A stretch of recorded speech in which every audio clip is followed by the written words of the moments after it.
This is Drop Tent Media Network.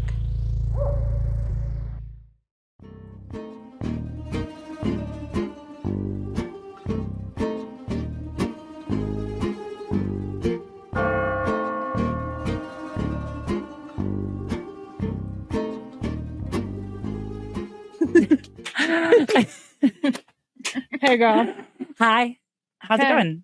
I'm good. Still dying. Good. Perfect. Yeah. Just checking in with you, actually. Yeah, I'm still dying. Still here. This is a very special recording. Yes, it is. Dying up here. Yeah. Why? Well, we're starting to bring guests on. And our guest, although not dying, has some good brush ups with death lately. Good death stories. Yeah. And you know her. She's written on Archer. Mm-hmm. She's written on Full Frontal with Samantha Bee. Mm-hmm. Philly area native. Yep. Back and forth. Bi-coastal babe. Mm-hmm. My favorite kind. Coastal babe. Yep. Alison Zeidman is joining us. Thank you. Hi. Thanks for being here. And Alison, what is the name of the hour you're running right now? It's called Ready to Die with a question mark. Ready to Die. And it's a hour-long comedy show, like a stand-up special kind of thing, about end-of-life planning and my experiences with death and dying, what I've learned through losing both my parents very young. I was about to say that's amazing. That's such a chaotic podcaster response. Like, oh, that's amazing. Like everything you just said is horrible. What a blessing. Yeah, I love that for you. Yeah. I love this journey. It's so amazing to hear about. Ready to Die does sound how I greet you most days. It is. It's like the ready to die, barometer and for I was how like, we check in. Today gonna be the day. Yeah. What should I wear? I don't feel ready. Yeah. Yeah. I still have a lot of I apparently never had Uzbekistani food. Is that what you said? I think you say Uzbeki.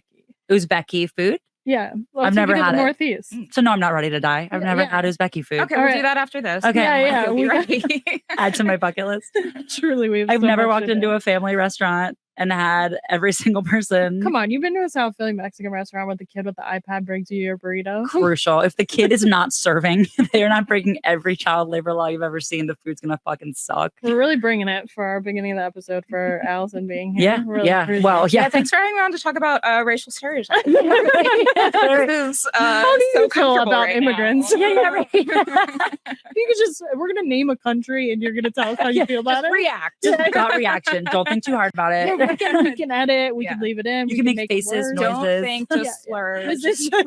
Don't think just slurs. Don't think just slur is a hilarious. It's like it feels like I think you should leave sketch about like a board game that exists. Yeah. You That play it sounds at Thanksgiving. I want Steve Harvey to host it. Don't think just Don't slur. think just slur. And it's just like a buzzer and you just have to say it. You walk into this situation. What are you saying?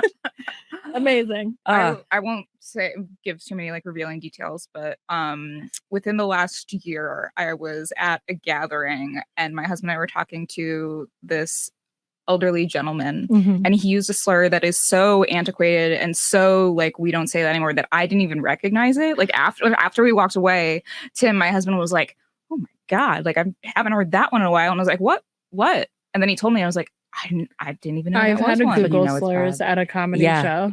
That's when you know it's bad. The person was from Boston, though, so she got on stage and said something. And You're lucky that they said normal words. If they're really. She said something, and like a couple people in the audience gasped. And then I was like, I don't want to Google this. Also, put me on the list, but I did, and it was wild. It is kind of like crazy how that's what's so cool about when you go to Boston is like the culture is just such a wide, it's like a thesaurus of slurs, like slurs you couldn't even dream of. You walk into a bar comedy show, every guy's white, bald.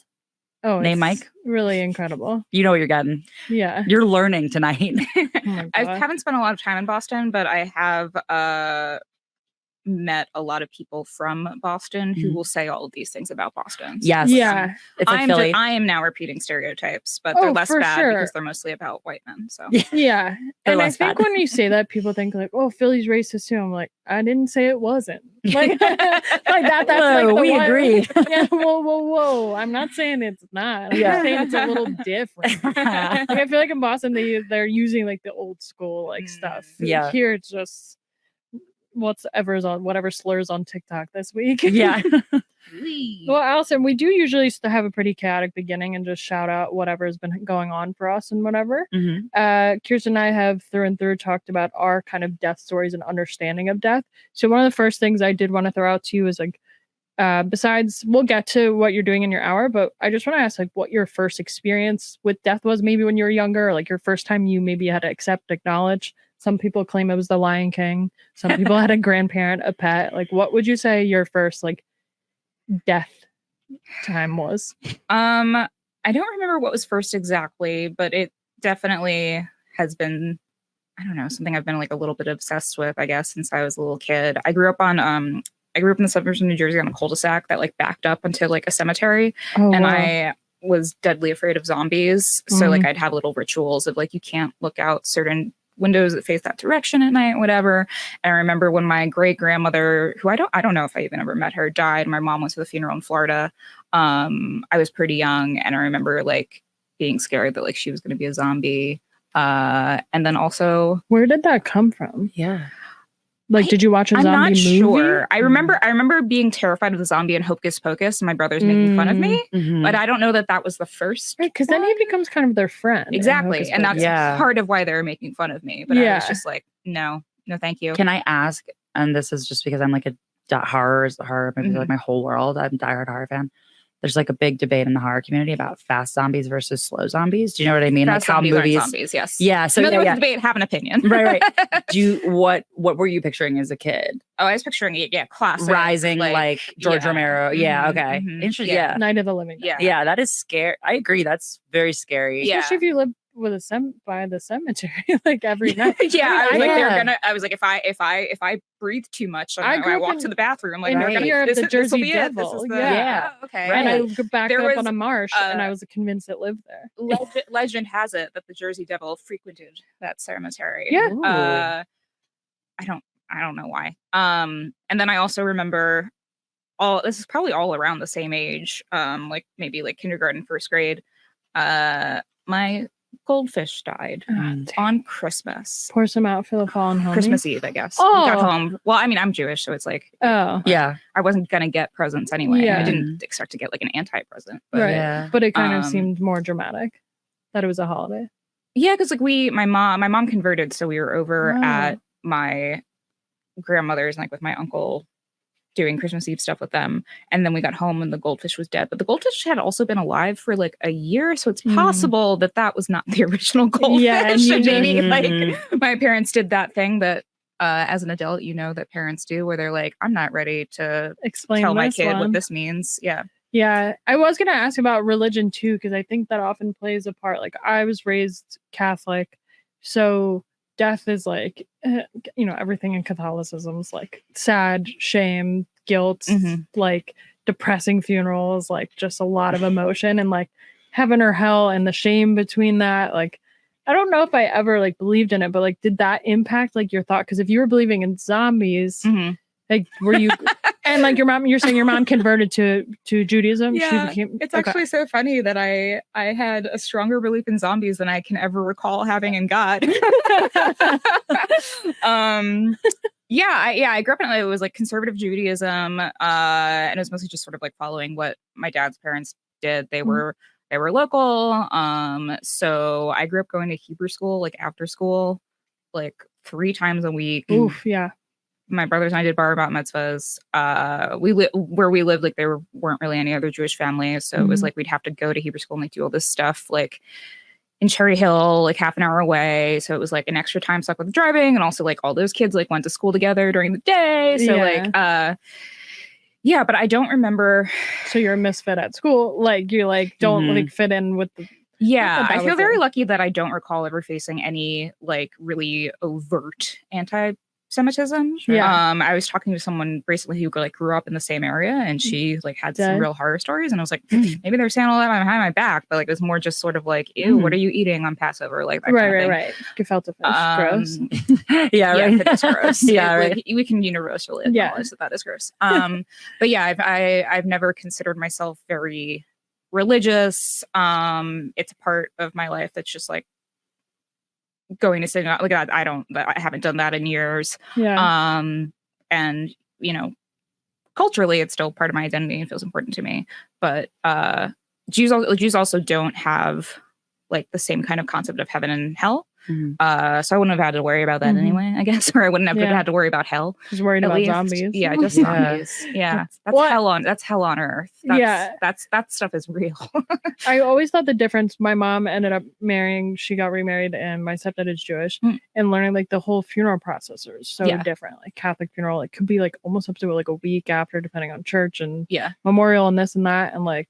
Obviously, the Jewish ceremonies as quickly as possible, like as they can do it, and then sitting Shiva. And the rituals are like very different, and like accepting death and talking about the person that passed. Like, I always thought that was really beautiful about Judaism. Is like, just sharing so much about the person that passed. And I will say the rituals are helpful. There have been times in my life, especially when things, were really hard with my parents or with other family members, where it's kind of like, I wish I like that sounds like comforting to like believe in something, but I just don't.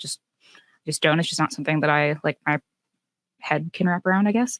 But yeah, the rituals definitely. My dad was sick for a very, very long time, and even leading up to his death, like he's in and out of the hospital like a ton, but like we just like never really talked about stuff. Like I'm sure probably he and my mom had conversations. But we did end up just doing like a very traditional Jewish funeral. He died on Friday, so you can't do it on the Sabbath on Saturday. So buried him on Sunday. But yeah, technically it's supposed to be like the very next day. And the same happened with my mom. She died on like late in the day, both of them like late in the day Friday. So then we at least had like, I mean, by the time my mom was like, she had early onset Alzheimer's, so we'd already like reordered the same funeral from the same place. Oh, yeah. So that was like run it back. Yeah, it was like ready to go. Yeah. I thought I like sorry, I skipped ahead because I'm an asshole, but I was like, oh, I thought you were saying like, because sometimes when people are like that level of sick, you like mourn them already because you lose them while they're alive. It's like a cliche I feel like I've heard about, especially with Alzheimer's. Like my stepdad's parents, like his dad started like kind of lose his memory and like definitely cognitive, like was not fully there. And my granny, when it came time to like sitting Shiva, she didn't want to do a full week. She was like, I've mourned my husband for 4 years. Like I just want to do a couple of days. Like I can't handle. We followed both of my grandparents. My dad's parents are both still alive. Oh, wow. And we just kind of, for my dad, we kind of followed their lead as far as like, I don't know, just like Judaism tradition, like as we'd grown up doing. And they're like, well, let's do like 3 days. Yeah. That's what my granny said. And then for my mom, it was so strange because it was like, oh, like if there's going, and I'd thought about it like years in advance, but I was like, if there's going to be something, like it makes the most sense for me to host it. And it's like, I'm too, like, what? A kid shouldn't. I always feel like when something happens to my parents, I'm like, I'm 8 years old. What are you guys talking about? Like, I can't do this. Yeah. It's just like, all that like role reversal stuff that happens to everyone with their parents at some point. Yeah. But yeah, we just did like a one night thing, and I kind of tried to make it more like Shiva / like Irish wake because nice. She was Irish. Her step family is very South Philly Irish. I live in South Philly now, and actually like in the neighborhood that my step grandmother grew up in, which also happened to be like a Jewish neighborhood back in the day. So it was kind of like nice to like have everybody just kind of like an open house sort of thing, and just sort of I think I was very aware of like with my dad, I appreciated like the rituals because it's sort of like, man, it's like there are so many decisions to make. There are so many things, and like having something that's just like, well, this is what you're supposed to do, I think can be valuable and can be helpful. Like whatever that plan is. Well, in our case, we didn't have a plan, so then it was like we can fall back on this. And with my mom, I was very aware of like how just isolated and lonely it had been for 6 years. Just because no one our age really was going through that. I talk about this in the show too, but I once tried to get, when I lived in LA, I tried to go to an Alzheimer's caregivers support group. Just like found it online, like alzheimers.org or whatever. Like it was like in their like listings. And then I got there, and it was at a senior center. And because I'm not a senior, they wouldn't let me participate. What? Oh my goodness. It was so wild. But it's for caregivers. Yeah. So why would the caregivers be seniors? Well, it was because like a traditional, partner, mostly someone- people that are getting Alzheimer's are much older, and my mom. Oh, and like So, their like, spouse. the- Oh, I was thinking yeah. like their kids or something. Okay. Even their kids. Like No, my older brother lived in New York at the time when he was trying to find a support group, and I guess you yeah, could be same like thing where it's 70 just and like your parents could be 90, like Yeah. for that case. Yeah, I worked at a retirement home for like many years as a receptionist, and it was senior living, but like assisted living. Yeah. And so like a lot of people had, pretty much everyone there had at least dementia, but a lot of people had Alzheimer's. Mhm. And it was interesting how there was a mother and daughter who both lived there because one was Wow. like 95 and one was like 78 or something. Yeah. And it's like, oh, I never thought about that. Yeah, like you're elderly, taking care of your elderly parents. Yeah. My mom also lived in assisted living, and then like they had like a memory care unit Mhm. for like people as they progressed. And towards the end of her time there was like a husband and wife, which is like, wow, that's Yeah. tough. Isn't that the Notebook? It is the Notebook. Yeah. Do they I've both never have seen the dementia in the Notebook. I think it's I just still the have yet to girl. I watch think it. it's just her. Oh yeah, and He he's like has it. reading like- their story or telling their story. That's the whole premise. We of had it. someone like that though at where I work. Just Well, I bleep used to the for a name. while do a joke like about what it was like to be 19 and the receptionist at a retirement home. Yeah. And like be a lot of them like talking to me like we're in bad moods and you don't get it. We're sick. And I'm like, some of you may very well outlive me. Yeah, it's like you never know what's going on with Yeah. people. So like maybe But I used to always say like, I don't want to drop the name, so I'll just like make up a name. And then I would give the full address Yeah. because like on stage because I hated them so much. Yeah. that's wild. Yeah. Yeah, but, like some of these seniors can be real fucking bitchy. They were real hurtful. But I totally, being a young girl, standing for like a lot of their, as a visual representation of a lot of their insecurities, like sitting at the front desk. Also, you're their kid that's not visiting them. You're their kid that put them up. In You know the what? home. You're like, I Mhm. never thought of it that way, but when Mhm. my mom, especially when she lived downstairs, with like she was already like she'd been diagnosed with the Alzheimer's at that point, and she was having issues, but she like was still independent enough, I guess, that like she didn't have to like live in the memory care yet. But there was this period where this like clique of women and Yeah, their whatever would like always. hang out near the front and they'd like whisper and they think they're being quiet, but it's just because they're hard of hearing. So like everybody can hear everything. And they were talking about my mom, and it was like staff, like the receptionist, she was like, yeah, like she didn't, I don't know, she was like my mom's age, but she was just like didn't seem to know how to deal with it. I eventually ended up like talking to them because it happened right in front of me one time. good hearing aids. You're like, is this thing on? Yeah, and I'm just kind of like trying to be the adult with women that are Yeah. 50 years older than me. Just Yep. like, how do you like be like, just please stop being like such fucking mean girls? Oh my And they God. were yeah. like, it's They would so- make me what were cry. they No joke, like saying? 3 times a week. Oh my just God. for just existing, like just being. And I remember one of the nurses who was like my mom's age Yeah. was like, we see this all the time because I'm like, they're so nice to all the boys who are my age that work here. Mm, And like, we see this all the time. Like, you are a pretty 19-year-old girl. Yeah. You don't You have a understand. job, you're independent. You're like everything, Right. especially like that age. Because like my Yeah. granny sometimes will call me just to like say she's so glad I have a job and I'm like independent. Like Yeah. so many things Couldn't- they're yeah. looking back on their life and like things they couldn't have. Yeah. or Yeah. do. It's so interesting though, but I never thought about that. I thought, it's just sort of like my mom was different. My mom was 58 when she moved in there. Oh yeah, I would have hated and like that. my mom was beautiful too. They're Yeah. jealous. Her tits are still high. Yeah, right. Were they back home? Yeah, at that right. point? I don't No, know. but she's probably Higher younger than than the some of their 90s. kids. Yes. Yeah. Yes. I remember I showed up once. It was like, oh, they were doing like an event, but they didn't like say really like what the event was for. But it's just like outdoors, like crafts and like blah blah blah, whatever. And I was like, it was like Sunday or something, which was the day I usually like visit my mom anyway. So I went, and as we're like sitting there and I'm like looking around, it dawns on me, it's like, oh, this is grandparents' day. Mm. And like the people that are remotely close to my age, but still like I'm pretty sure is the youngest person there, they're the grandkids are Yes. here. Oh Yeah, yeah. they're the Mhm. grandkids here with like the great grandkids, and like they're here with Yeah. their parents. So it's just like, oh, That's this wild. this is not for us, but I How- guess we'll do these crafts. And Yeah. You're like popsicle sticks. You're like, guess we'll do this, mom. Yeah. How old Yeah. were you when your dad was diagnosed? And if you want to think- detail what he was sick with. yeah, I think I was like around 11 or 12. So yeah, he was all told like sick for like 16 years, and he was initially diagnosed with a type of cancer called multiple myeloma. At the time that was considered terminal. I didn't know that as a little kid.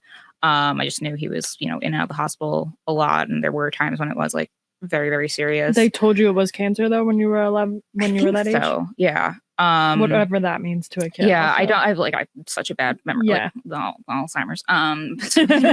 Genetics.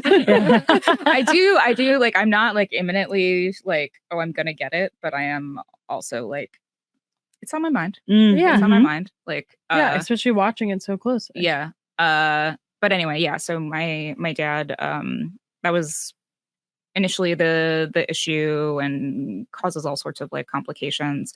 Eventually the cancer was in remission, but still like the damage kind of like was done. So towards the end of his life, it was mostly like he was on dialysis, he had vascular disease, he had like a bunch of strokes. I'm unfamiliar. What type of cancer is that? Like multiple myeloma. So what is that? It's a blood cancer. Oh, blood. Yeah. Okay. So it's like everything. Yeah. Brutal. Okay, Yeah. so you were 11, so that's like 4th, 5th grade-ish? I think I was Younger? yeah, I think I feel like I was in elementary school. Yeah. That's 5th yeah. grade. Yeah. But yeah, I don't totally remember. Yeah. That's scary. I feel like cancer felt like at that time felt so foreign. Or it was just like it was just cancer was really, really sick. Yeah. Yeah. I mean, now that you're like, now that we're talking about it, I'm like, maybe like my parents didn't even necessarily like say that. I wasn't told. I Mhm. asked that question because my mom's mom was sick, and I don't remember them saying cancer. Because I think, what does that mean again to a kid? Yeah. And like we visited the hospital every day while she was sick. Mhm. And I often think like what you were just saying about the nursing home Mhm. living facilities. Like I don't know what people do if they look. My stepdad's a doctor. Like I wouldn't know how to interact or do anything without a doctor in the family, because like he was able to check certain things. Like when my grandfather went into one, like we showed up one day and he was getting the wrong food. Like he needed like a low sugar, low salt diet, and they were like just stuff like he checked his charts and like things like that. And I'm like, oh my god, I'm gonna fall apart without a doctor firsthand, because I'm just like thinking, it's incredible like how much advocating you have to do You have to fight for and I'm everything. sure You have to like know. for yourself, but also like with my experience with my mom, it was like, well, there were times that my dad was so it would be like my mom or like his mom like calling up the patient advocate and that kind of thing. Yep. It's crucial to yeah. have patient advocates. Also just like especially with the Alzheimer's, it was like she cannot advocate for herself. She cannot explain to you. So like you should be, if I'm not there. There was one time that it was like she was in the ER. I wasn't there. They thought she'd broken her hip. Turned out she had, the ER missed it on the x-ray. Yeah. And it's like, how the fuck do you do that? And it's like, it was in the middle of the night. So like I wasn't there that time. But the next day they were like, she's clearly still in pain. And like, they did an x-ray there and sent her back. Cause it was like, yeah, did you guys only do this from like one angle or what? Yeah. But it's just like, I don't know, if somebody is clearly like acting out of character and in pain and they can't communicate effectively, like you'd think like that's like try harder, but people just like, it breaks my heart constantly. I like cry when I think about it, because I think about how like my mom works in advocacy, like unrelated. She works for mental health advocacy on like a larger scale. Like she like advocates in Harrisburg to like senators and stuff about mental health legislation. But she didn't do that job as a kid when I was a kid, but like she's just a very good speaker. Like she knows what she's thinking and what's going on, and she knows how to explain it to a room. And I have always been very lucky. My treatment has always been clearly affected by that. And I never really realized that. But like when I think about going to like, I would, go to the children's hospital, and there's like very few cystic fibrosis doctors in the country, or like more now, but I had to go to a faraway hospital around, it was in here, it's like Kensington area. It was like a really like rough area, but it was one of the only ones that had CF care. And that's wild. Like, yeah, like Philadelphia has like so many. I know, right. Like, now, right. And now it's like better, but I just remember like we'd be in the ER and my mom is like up there explaining like, no, she is like, her oxygen's low, you need blah, blah, blah. And then there'd be other kids who are just as sick and their parents do not speak English. And like, they are maybe getting a translator to whatever, but my mom can just walk up and just talk to the exact person doing it, as opposed to like the 5 extra steps that need to go into and hope that you're translated well, not just literally, but in the emotions that you're expressing. And I think about how sad and difficult it is, like the fact that if you are not able to advocate for yourself or you don't have somebody there for you, you know, like even the very seldom times now as an adult that I have to be, my mom lives in the city. I'm lucky about that. But when I'm alone in the ER and I'm drugged up as fuck and I'm trying to explain stuff. Yeah. Sorry. Like, and they just leave you, you know? Yeah. And I get it. My brother's an ER nurse. So like now I see like maybe a different side of it. I don't ever want to give too much credit to a lot of people that especially doctors that I've met, you know? Ain't shit. Yeah, right. We'll fucking say it. I don't know. Obviously, like many of them, great, wonderful. Totally. I think primary care are the worst. And it's like you chose like the one that has like the most bedside manner going on. Like that you're just seeing people in and out all day, and like so many of them like seem to hate people. Yeah, just so feels like bad this should not have been your move, but it's like it just everybody's getting screwed by insurance both ways. On top of that, everyone's trying to scam everybody on both sides. Yeah, so I'm like, it's almost like there's something like wrong with our healthcare system. Oh, don't get political. What are you? What is this in reference to? No, things are fine. Things are good. You're fine. Insurance is great. I was just honestly thinking at such a small scale. I have problems with my knees, and I went to 3 of the best hospitals in this country and got diagnosed differently at each for a knee problem. I'm like, I can't imagine if it was mental care like your mom's experiencing or your stuff. Like, boop, I said I can't imagine. Yeah. But I had the bell. We need the But bell. I'm just saying how difficult it was for me to get a knee. Like I got an MRI, an X-ray, and got from the hospital for special surgery, Temple's sports like medicine doctors, and Rothman. 3 different diagnoses, like 3 different, like they were like, one says it's broken, one says it's strained, and one says it's cystic fibrosis. You don't have a knee. What? One was like, you're too hot for this. The other one was like, hot girl knee. Like, stop running, silly. Like that's basically what just it felt stop like. Using it. Just don't use your legs. Just roll around. It's basically what it felt like I was getting, and I'm just thinking like, my stepdad is a doctor, and then he was sick himself, and like he advocated for himself while he like had cancer and couldn't speak, can't talk, and he's like writing stuff down on it. He's like showing this, and like he got really fresh. He himself, like going through chemo, obviously that messed with me, but like he got really frustrated with the care he was getting at one point, and like top to bottom, like the system is expensive. It's so expensive to be sick. Even if you have good insurance, it's expensive.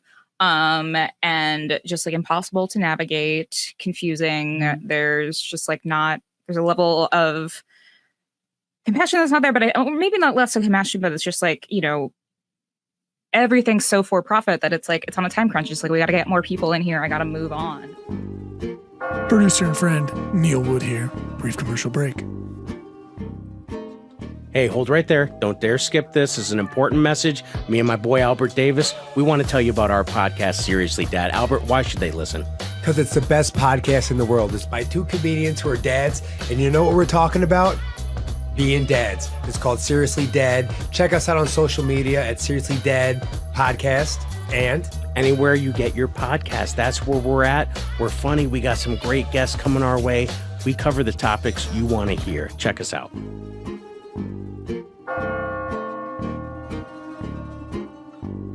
Do something that's empathetic almost, it's probably illegal. Like this time, like I've heard of like you could probably get written up for it at your job. Yeah, I can't even like, I'll say someone I know has patients that sometimes come in like without insurance, and like it's not going to not help them. But like there's definitely stuff you have to do that's like you're not supposed to do it legally. Like, but you know how many people would not help them? For the last month, I don't know if I said, isn't it like illegal to like deny care completely? But maybe like there are certain things both that's sides like, is like we would charge you for this, or we would charge the your thing insurance is, company. taking care of someone could also screw that person over, which is like the weird part. Yeah. Because you're like, oh, you need XYZ, I have to refer you here, because then legally they're like, I have to give this person care, but giving them care is like, well, since June 1st, I lost my insurance and I got it back 3 days ago. And like for me, not having insurance is just thank you, just a death sentence. I have Medicaid. I always have had like disability Medicaid since I left my parents' insurance. And I just found out I got it back 3 days ago, cried on the phone with my medical insurance guy, and it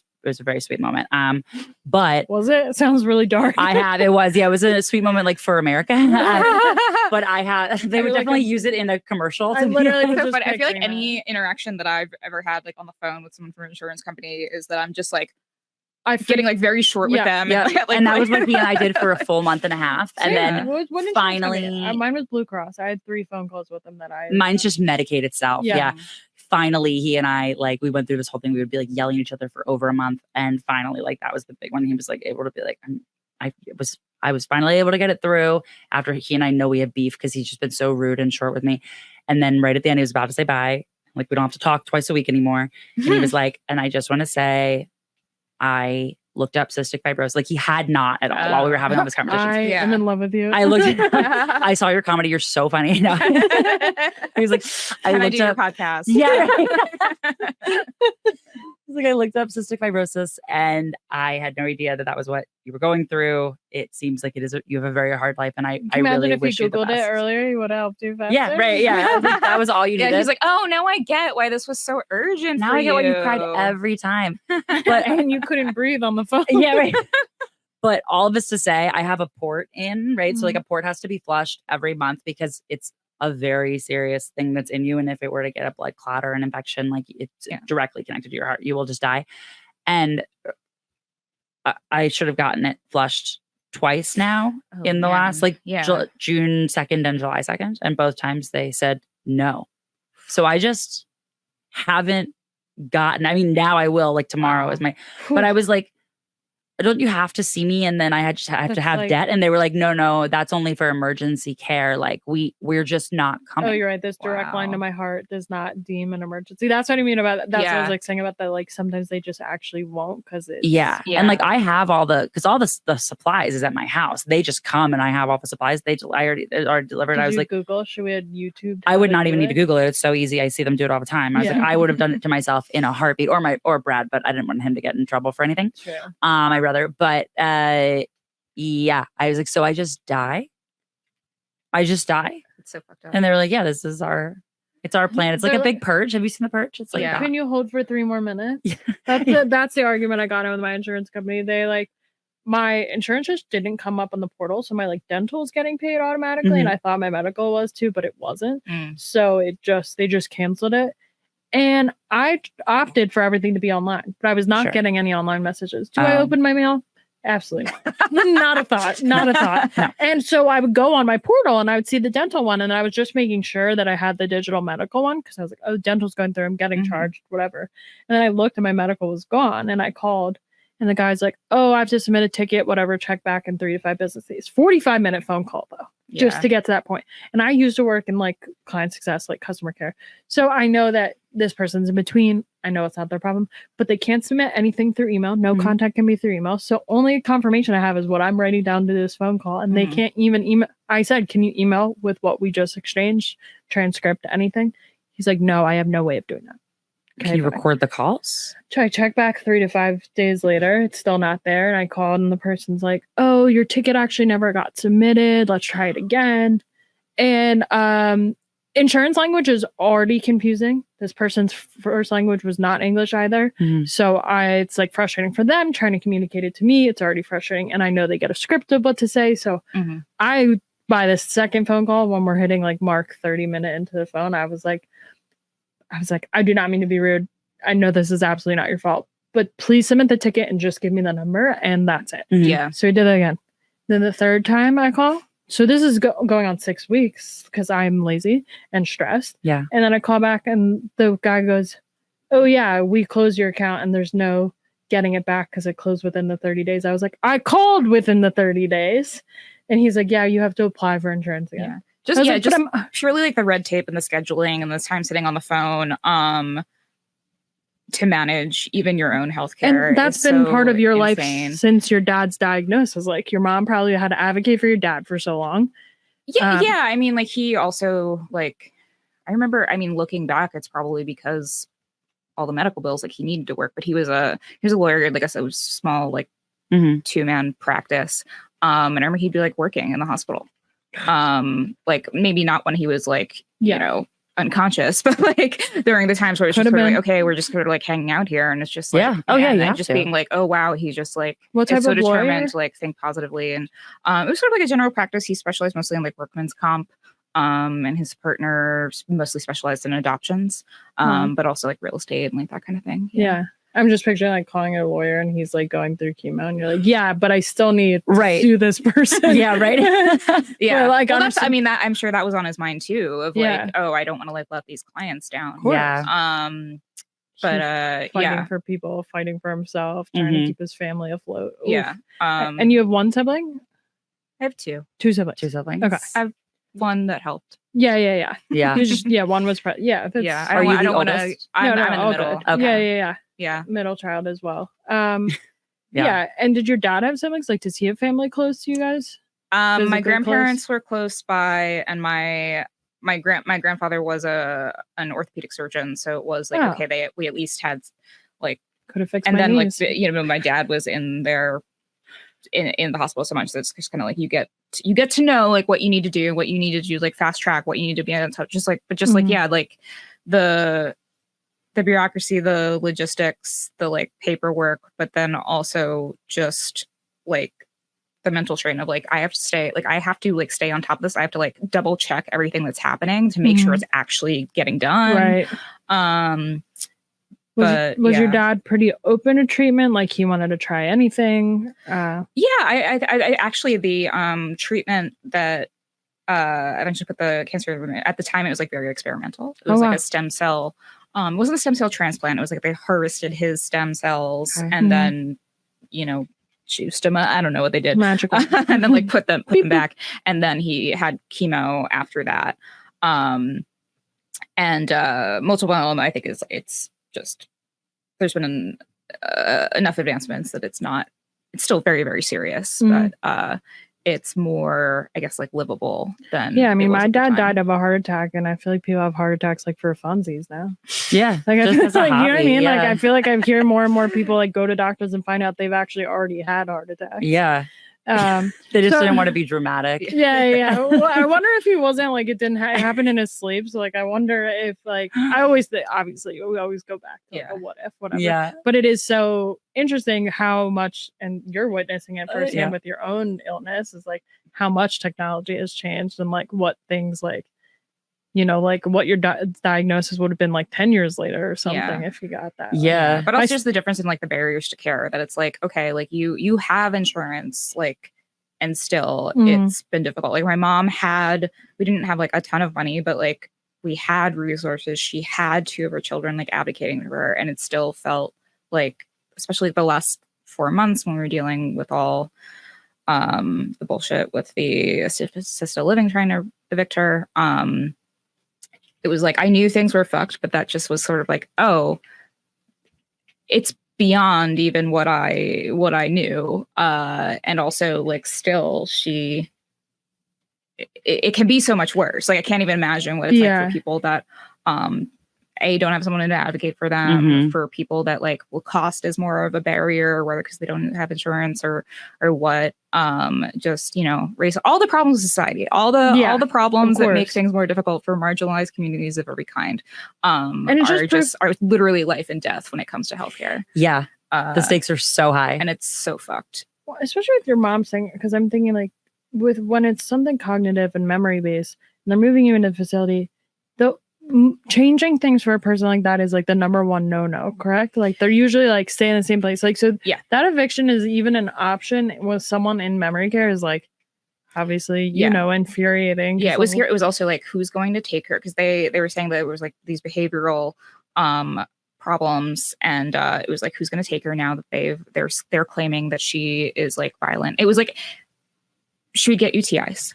very common. And a lot of people were incontinent. She was getting them chronically for a while.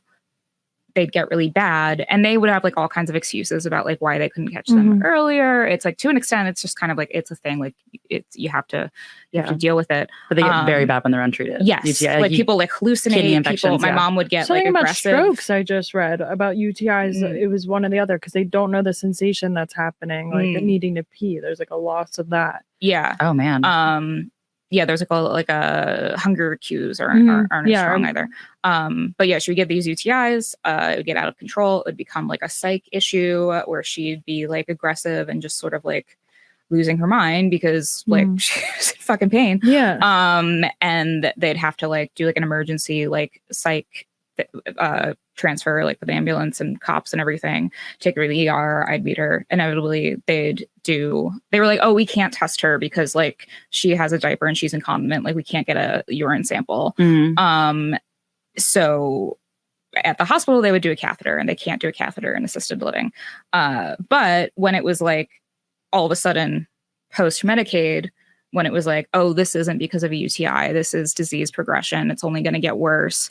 I was like, so the only but we have to have like a better solution than like we wait until it gets bad enough that she goes to the hospital. And they were under control for a while because she was on like an extra medication that was dropped at some point. Not sure why. I've spent, when I talk about this stuff on the show, I've spent more time with this part of the show than anything else because there are so many details and tangents that I could go into. And like, you hear me doing it now. So many things. Like my question is like, what were the options they gave you? Because to be like, hey, this person you put in assisted living, and we used like, on paperwork agreed to this, even if it gets bad, even if we run out of money. Now they're medically worse, but we're deciding we can't keep them here because of that. Well, like, they were saying that it wasn't due to the UTIs, and they were saying that they were saying that it was behavioral and psychiatric, and that there's a limit to what kind of medications, like psychiatrically, that they can provide in those types of facilities versus like a nursing home. Oh, okay. So yeah, when they were kicking her out, I was like, wait, like, do we like? This was another UTI. Like I was taking her to the emergency room myself. I was like buying over the counter like test strips from CVS and like putting them in a diaper. And it's like, those can't tell you specifically like what strain or whatever to know like what the antibiotics are, but it's like there were things they could have done to like at least be like, oh, clearly this is another UTI. This is a pattern with her. We recognize it. Then the facility that we ended up negotiating with them. We had the help from hired an outside care manager, and she got them to agree to, they wouldn't like officially evict her yet. They required her to like to go do treatment at this like behavioral care facility for people with Alzheimer's and dementia, where there are people with actual behavioral problems and actual issues with like violence and verbal abuse. And said that, like, if that went well, they would reevaluate her and consider having her back. She was fine the whole time she was there because she didn't have any UTIs. They even took her off like a lot of the heavy sedatives that like the assisted living had on, and she was still fine. She was generally like her, and it was like very clear when there'd be a change, like changes would start to happen in her behavior and state of mind. Because like she was usually like we got very lucky that like as it was very difficult in the early years when she was like struggling but still like aware enough to realize she was struggling. She couldn't communicate. She really just kind of lost the ability to string words together for like the last couple years of her life. And I think that finally getting back to your point of like moving people and how that can be traumatic, we were afraid of that. She, I think, was just far enough along in the disease that I don't think she even noticed. Okay, in a way, that's good. Was there overlap between your mom's illness? Did your dad know that your mom was sick? He didn't know. In hindsight, yes. Okay. So my dad died, and just immediately it was like my mom was like having to, like, my older brother and I were doing all that, and it would be like sort of like getting through the paperwork and stuff, and like that's overwhelming. It's a shock, whatever. Her husband and yeah. So for a while we were kind of like, all right, even like to the point of like, oh, I have to like show you where to sign a thing, and then she's like, wait, where do I sign? Like that kind of thing. Okay. And then like after like 6 months of that, and she was seeing a psychiatrist, and like the psychiatrist was like, yeah, I think this might be something else. I think you should go get like neurological testing. Okay. And at that point she was diagnosed with a helpful doctor. We got one. Yeah. We got one. We got one. Yeah. We got to get them on the pod. We found one. Yeah. But like a lot of mental health care providers, like they don't take insurance. So it's like, yeah. Yeah. No, they do not. It costs a lot of money, but they gave you an answer. They're like, if you're going to be mentally ill, you have to be rich also. Yeah. You can't be crazy and poor. You have to, if you just want to live in America, like you have to have an unlimited supply of money. That's my advice as far as like end of life planning ultimately is like die young, or so you're good. Amen. Like, I know. I'm so stoked. Or like have an unlimited jealous. supply of money that you can hire like a whole team of people to like handle this for you 24 hours a day, and that you can pay for all of it. Yeah. Yeah. That's why we got to become famous. Yeah. Like, Or when get you see celebrities that just have doctors come to their houses and stuff. that's the dream too. Like to be able to No go doctor's forward. offices. Right. Just like the full-time care in like your own home with people. Just fingerprint me. I don't want to fill out any paperwork. Just do whatever you need. Put a Just do it. microchip Yeah, in I me. trust you. Yeah, I was curious about the overlap. So Oh yeah. Okay. So yeah, sorry. so- I was no, like, no, I was like, I don't know be you sorry. asked me I a totally question. ran away with a sentence as usual. I like have so many questions. I'm sorry, I've been stepping all over your sentences. But yeah, so my mom was diagnosed with a mild cognitive impairment, and that was like it could progress and become Alzheimer's, not clear. And then about a year after that, she was officially diagnosed with early onset Alzheimer's. Is the mild cognitive impairment, would you just be living with that? Like, is that just Potentially, a diagnosis? Like, if it didn't progress, it could just be a slow roll into that. Yeah. It's so interesting. Yeah. And it was Maybe just I sort of have like, that. you know, a level of like, just like, yeah, again, I like don't remember anything. yeah. And it's my more like, God. it's like more to in like Alzheimer's too. Like it's it's like just like, you know, imagine like not like looking at, I don't know, like a recipe like that would be an issue with my mom. Even like trying to like guide her through something to like cook for herself. Someone and in just my being like, no, I family- can't, this like can't. Someone in my family, that was the Cute. first time we recognized she was a really good cook. Didn't have recipes written down, but she forgot like something is like obvious. Like I want to say it wasn't this, but like say it was like an apple pie and she just forgot the apples. Like it was something like as obvious as that. And it was someone that was like, that was something that was like so in her brain. And that was like one of the first like times even I like as a young person was like, oh, something's wrong. Yeah. So my mom was like a teacher. She was a reading specialist for like elementary school children, and she had taken like a leave of absence. First, it was family leave because like my dad, like more and more, my dad was in and out of the hospital. But in hindsight, and I also, she mentioned this one time, like I think there was new curriculum and she was worried that she couldn't keep up with it. And I think that they say that like for spouses, like the people closest to someone with like developing Alzheimer's and dementia, it's often like the hardest for them to see it, oddly. So I think my dad was like, okay, like, I can tell she's having like some real problems with like anxiety and everything. But like, yeah, he was still kind of like, all right, well, I got to keep working and we're going to do what we have to do. And, but yeah, so there was technically well, yeah, I don't know officially how long, but it's hard to, it's like when, you know, you ever have someone like you see every day or like really frequently, and then like you'll both see someone else and that person's like, oh my gosh, you look like you lost weight or gained weight. And you're like, I did not even notice that about you because I see you. If somebody was walking up to you and be like, you gained weight, like, it's a bigger issue, right? Yeah. Bigger issue. Yeah. Unless you were like the most body positive person, right? And you're like, if they were like real thin and you were like, oh, you needed to gain weight. Yeah. Even then, it's probably because they have an eating disorder and now you're giving them more of a complex. Right. Like they were on the path to healing and like you just set them back. Amen. We do this all the time on here. Yeah. Yeah, we do. Like, is something wrong? You're not the weight I'm used to seeing. Yeah. Up or down. What the fuck is wrong with you? Yeah, we talk about that on here all the time. But yeah, you know what I mean? Like something different. Like how bad it is, or like do you do that to each other? No, yeah. What's up, fatty? We were talking about, I know exactly what you mean because I just had this happen where you don't notice I saw someone who lost a significant amount of weight, but like I just saw them on Instagram. Yeah. And I said to my friend who is still friendly with this person, I was like, wow, you know, big change. Like, cause I try to be careful with the like, I don't know if it's like a health. Yeah. Anything can be haircut. You got one. Something's different.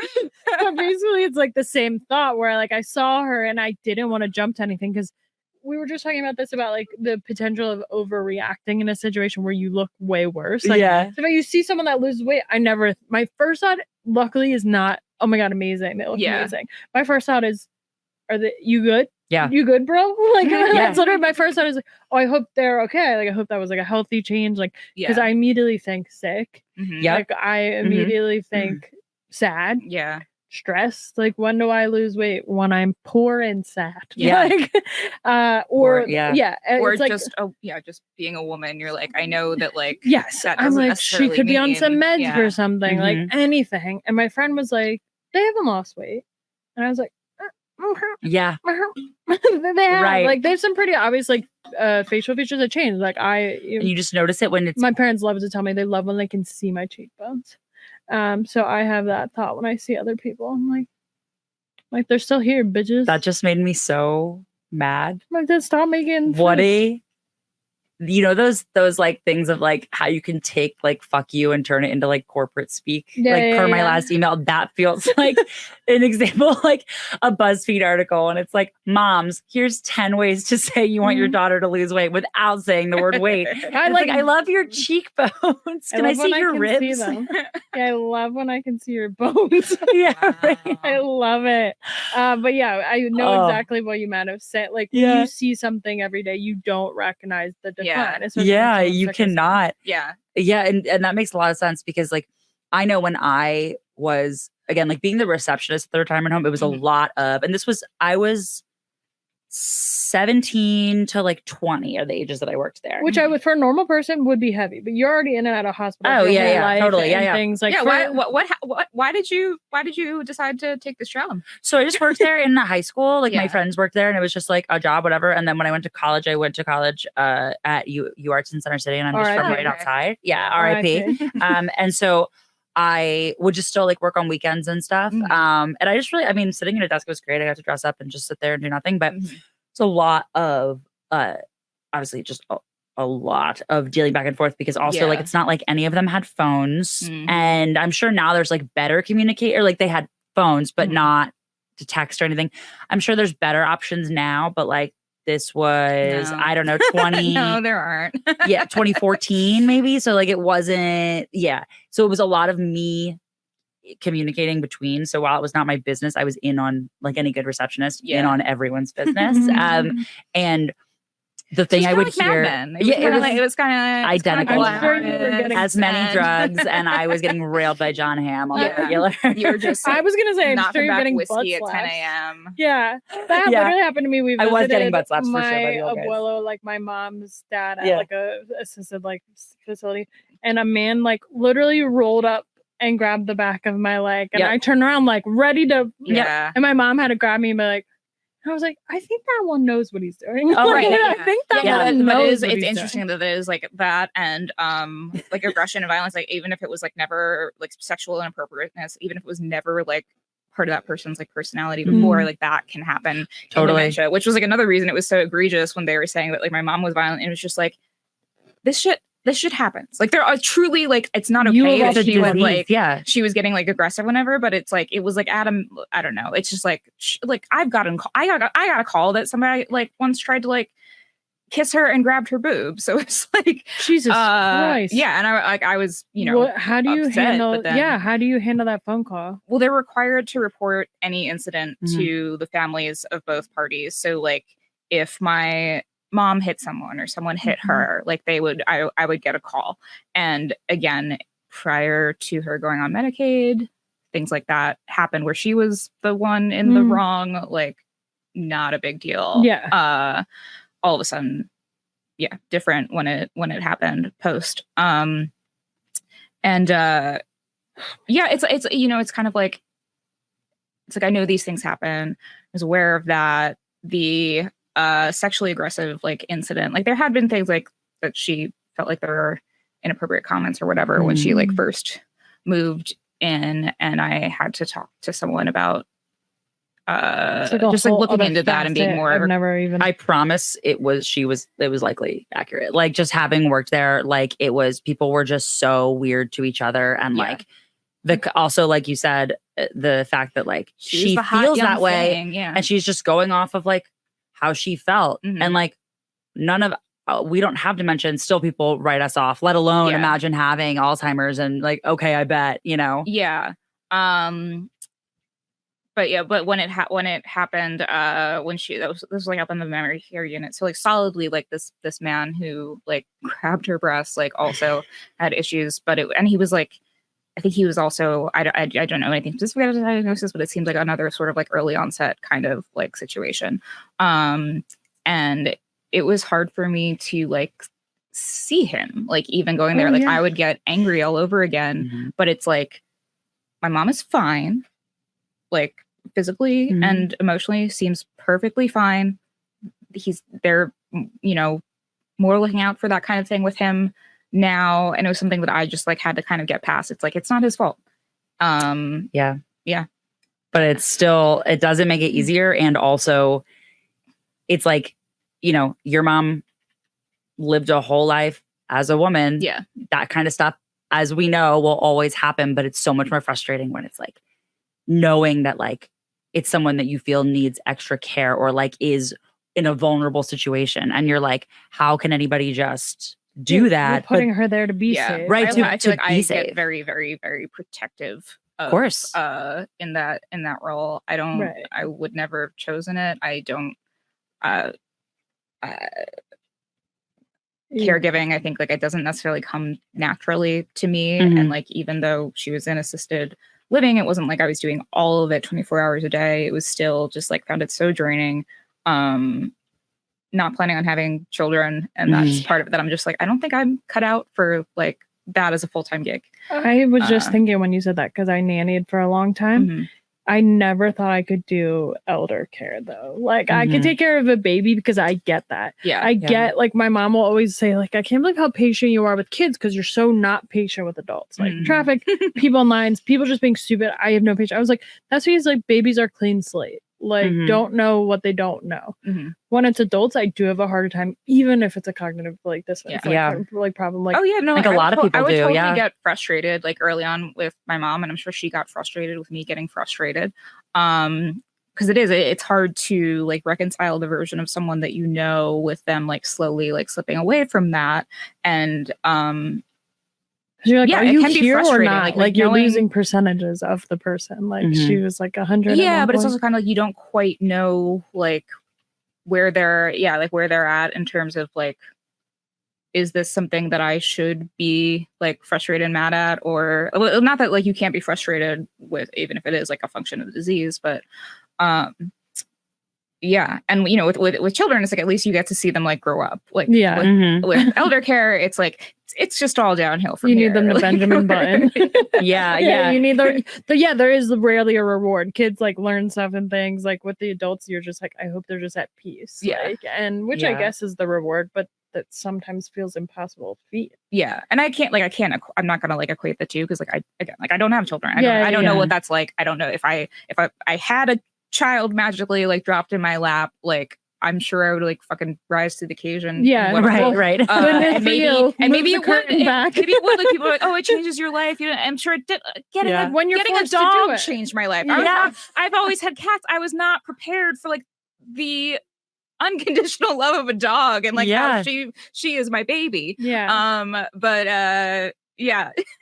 like fall. I very much agree, and I also think like, and this is a really fucked up thing, but it's very accurate. I think is like people have more tolerance for little kids' behavior than old people behavior, because also we just find little kids cute, and people just innately find elderly people to be. People see there's worth in kids. Right. The kid's going to grow up an older person. Right. Our society has never been kind. But I also just mean like literally they are cute. And I think that is the thing that makes people act like there's no bias, but they're like evolutionary and early. It's like, that's like, so that cavemen wouldn't like smother their children with rock pillows. Right. They're like, fine, we'll make their feet like this fucking big. And that's the only way. Their shoes have to look like circles. It's the only way that we can keep them from getting killed. Yeah. I think it's one of the reasons that I think it's so important to talk about death, and not that it like it's, you know, something that we should be happy about, but I think just like as a society be more open about it, and I think aging connects there too. And I think part of the reason is just like we're a very ageist culture, but also like I think it comes back to like our fear of death and like trying to like deny the inevitable. That it's like people don't want to watch that, and it's like, yes, it is hard and it is sad, but It happens. It's worse when it's worse when we don't talk about it, because like you get people misjudging and treating each other bad. You get a for-profit healthcare system that doesn't give a shit. You get it's not good. Okay, can I ask? It's not good. That's my profound not comment. Good. Not good is a good Not wrap up. If good. you want to pause, Okay. we're hitting the hour. Okay, Yeah. my question is short, I promise. No. We're Okay. Also, I'm sorry. I feel like No, you're doing I promise for people that like want to come to see the show, like I talk about a lot of this stuff, but like with jokes. So like I'm sorry that this do some of not this has be gotten kind of sorry. heavy. Yeah. No, That's how we feel. Every 50% of our episode- episodes were like, we talked on topic about death, but we were really serious. And 50% were like, we just did bits the whole time. We didn't talk about death once. Yeah. And that's the balance. So, But I also think all of our bits are rooted in, because like what you're saying just now is like what we talk about all the time. We have no language for Right. death. English, like, and just America in general, like everyone just says, I'm sorry, I can't imagine. Mhm. Or they just go, ooh. Yeah. Yeah, like people, or they just cannot say anything at all. Yeah. And like that's why we bonded, because like the first time I met you, I made fun of you straight up. Yeah. And you're like so not used to people doing that, because I was like, right. she's a comedian, we're back here. People are filming her, she's on oxygen. Like finally, someone's if told she them. can't joke about this, like then she's she's not a comedian. Like she's doing it for more fucking attention. It was your Okay, test on me. I'm sorry. Ask your one question, then we can. Okay, my question two was, what? And we will all answer. I don't know my answer though. Is your celebrity crush? Yeah, right. Fuck, marry, kill. Me, Jamie, Neal. If you had to pick a celebrity to get Alzheimer's, who would it be? Okay. We will all answer, but I don't have mine yet, so I will go last. No, I'm just kidding. What is like a movie or like a TV show or some sort of like media representation of your, whatever is our given situation that you think was like the most accurate? Obviously, nothing will ever be like good. There's always gonna be problems, but like the one that you're like, that's actually the best way I've seen this made. As a rule, I think death does not look like it does on TV. Amen. I was there when both my mom and my dad ultimately passed, and it was different both times, but it is like nothing can prepare you for that. It's just like there's nothing in like our lives that is remotely like it. So, and I don't know that like they should be doing that better and more realistically. That's what I was in thinking TV and too. movies Yeah, like that. Then Starts that would be becoming reality traumatizing. TV. Yeah. They just show Just death. like watch Yeah. videos of Those are people snuff films. Are we talking about snuff Snuff. films? We were talking now? about snuff just, like, films. people, Yeah. people being murdered on camera. Yeah. Murder For research. Murder also looks different. I assume than like We someone wouldn't passing. know. We wouldn't know. We wouldn't know For legal reasons, we would not know. But as far as Alzheimer's, I remember I haven't rewatched it in a long time, but I remember being really touched by. There's a BoJack Horseman episode that his terrible relationship with his mother. She's getting older. She has Alzheimer's. There's an entire episode from her perspective, and I think not. It's hard for anyone to like actually know what that is like, if because you couldn't be writing and making that stuff if you actively had Alzheimer's. But I thought it was just really well done and compassionate, and but there aren't enough realistic depictions of being sick or like caregiving like in media, and or it just doesn't weirdly capture romanticized. Like we've talked about like A Walk to Remember. Like I've roasted her about any like sick girl movies. Yeah, like it's always the girl. So, and she's so sick. It's always Luckily had Alzheimer's in that.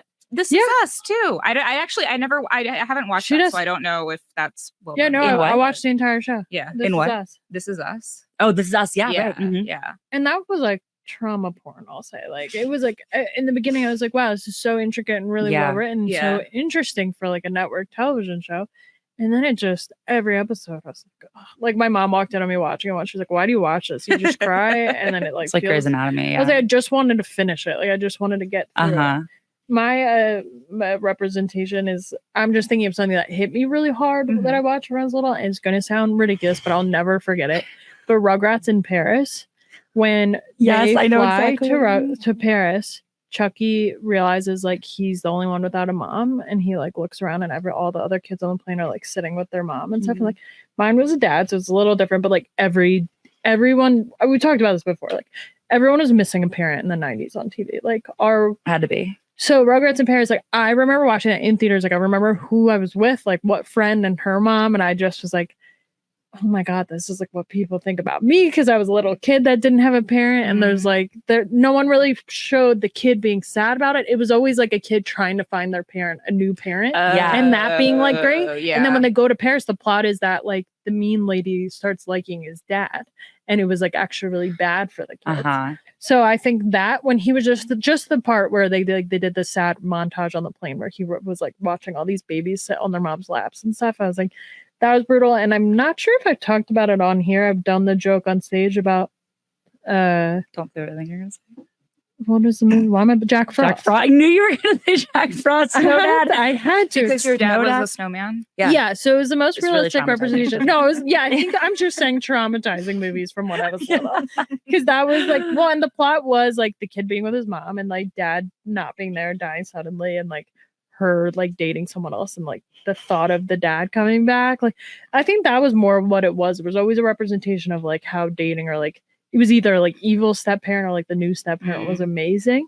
I'm trying to think. There were so many dead dad movies, like you know or what they anything. Say? Snow Dad is better than no dad. Snow Dad is better than no dad. A real line from that fucking movie. Wait for it. Oh my yeah, God. that's like the bully like says like Snow Dad is better than no dad. But is the bully saying it in a positive? Because he has a snow dad. Yeah. So I'm not sure. He's making fun of him for both having a dead dad and having a snowman dad. Yeah, it's a double-edged, double-edged sword. Yeah. Wow. They did not pay for punch-ups on that script. They just I'm not sure if you're familiar with this. I wouldn't expect you to be at all. But this movie we went to see, the first time my stepdad took my mom and my older sister and I out. He wanted to do dinner and a movie. No. And he looked in the newspaper, saw what PG movie was playing, took us. We walked out 30 minutes in, like when the dad died in the movie. Yeah. Because my sister was hysterical. Yeah. I think I was hysterical in then seeing her hysterical. Like I watched the movie back to write the joke that I wrote about it. And it's actually horrible. Like I can't even believe it. I told you I want to do a thing where we watch movies that have to do with this stuff and then we talk about them on we the have pod. to, because I can't believe this movie came to fruition whatsoever. Movies. Like George Clooney was supposed to be in it, but then it switched to Michael Keaton, so the snowman still looks like George Clooney per the How Did This Get Made episode. And they talk about this, and Michael Keaton like switched from doing Batman, and George Clooney went to be Batman, so it was like this role reversal.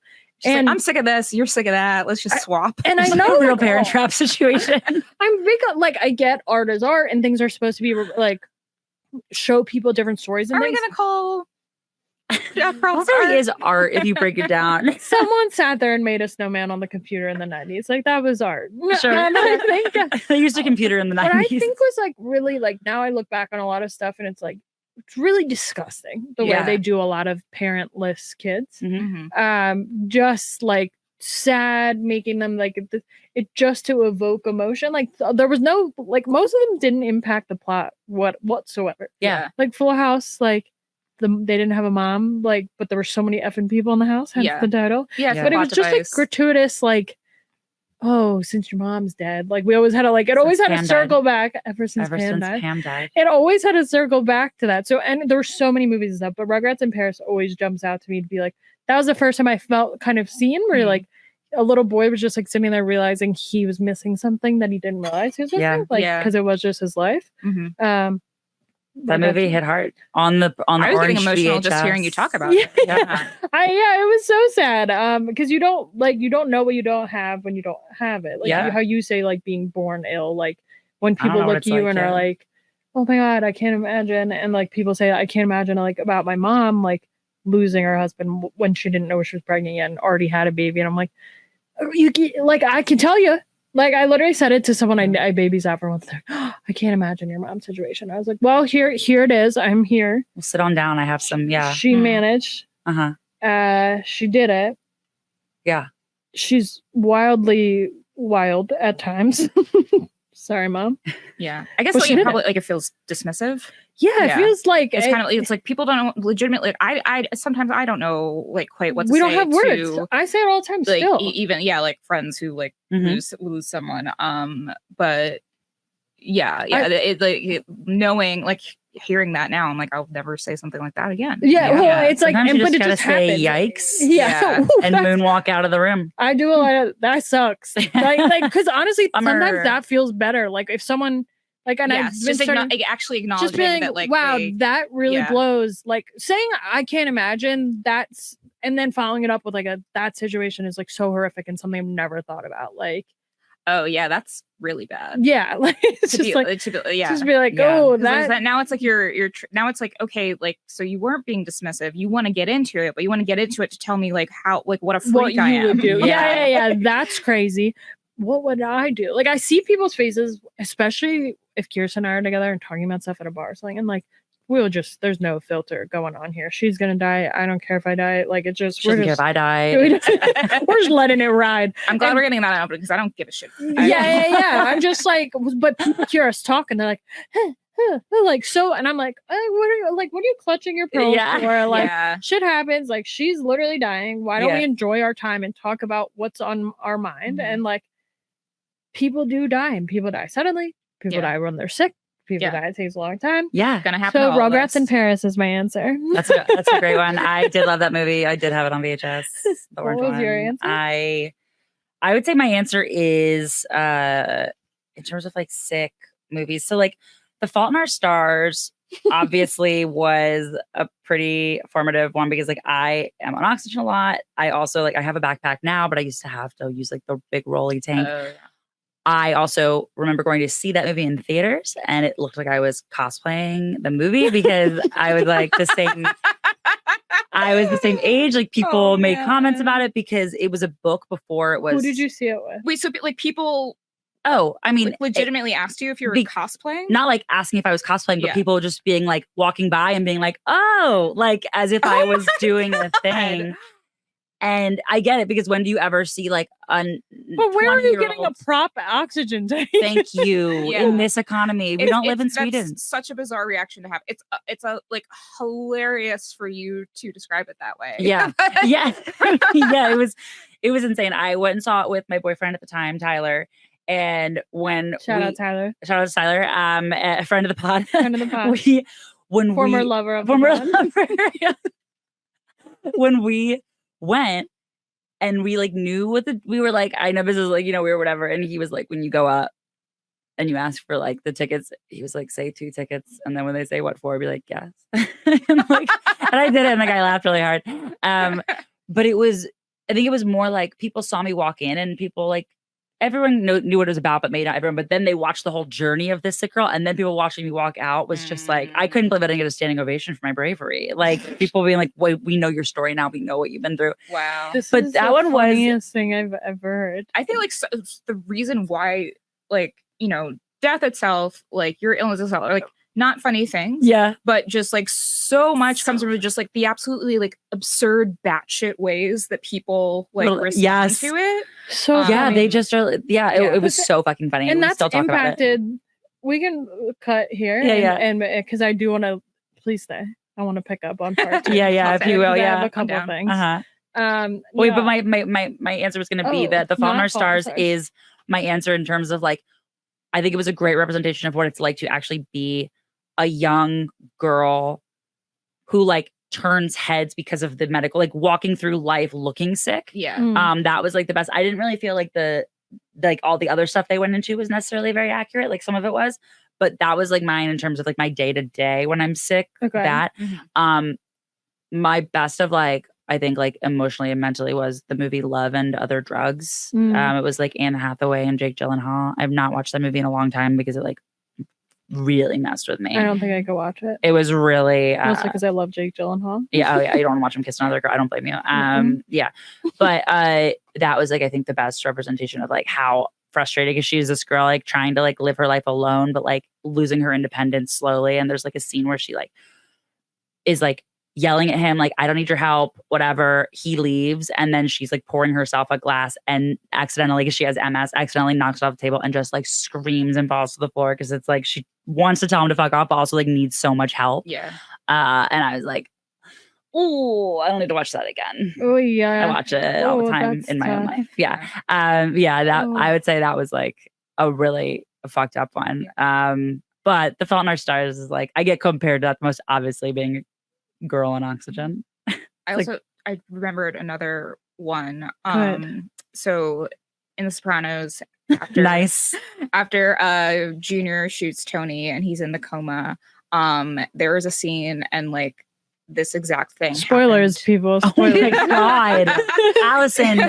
Okay, sorry. Wait, we'll come back to this for like the 40th anniversary. No, yeah, right. No, keep going. But yeah, he's like in the ICU and he's intubated, and all of a sudden it's like he's like resisting the intubation. He's like more conscious, he's resisting the intubation. He's like trying to rip it out, and they have to like run. Like the doctors rush in. Meadow and Carmela are like, "Oh my God, like what is happening?" They're like rushing them out of the room, and it's like, "What's happening? Like, is he dying?" That exact thing happened to me and my mom one of the times that my dad was in the hospital. Just like he was intubated, and then I don't even remember the context of like what he was in the hospital for at that time. The panic though. But yeah, just Mhm. just like the just like an innate response to be like, I can't breathe on my own. There's something like there's a tube. Yeah, highly realistic. Always a difficult watch for me, but I do love The Sopranos and have watched it many Sopranos, times. BoJack, Jack Frost, Rugrats in Rugrats in Paris, Paris. Fault in Our Fault in Our Stars. yeah. And Jake Gyllenhaal. If you can handle seeing Jake Gyllenhaal. If you can, that's the hardest part, watching Jake Gyllenhaal. Hey everyone, producer Neil. Looks like we ran out of time on this episode. The bell tolled. Don't worry though, part 2 coming soon. Subscribe now to the Dying Up Here podcast at Dying Up Here Pod on YouTube. And make sure to follow Kirsten and Jamie on all the stuff. Thank you for listening, and we'll see you next time. Hey, how you doing? This is Neil Wood, one of the co-owners of Drop 10 Media Network and who helps run Biggest Little Comedy. You can check out all the other stuff we do at drop10.com. We've got podcasts, live comedy shows, and so much more. Go over there, support your favorite podcasts, follow them, subscribe. We appreciate it. Again, we're 100% DIY, just a bunch of creatives trying to make it in this, and give us some feedback. We always enjoy a little feedback. Thanks. This has been a Drop Tent Media production.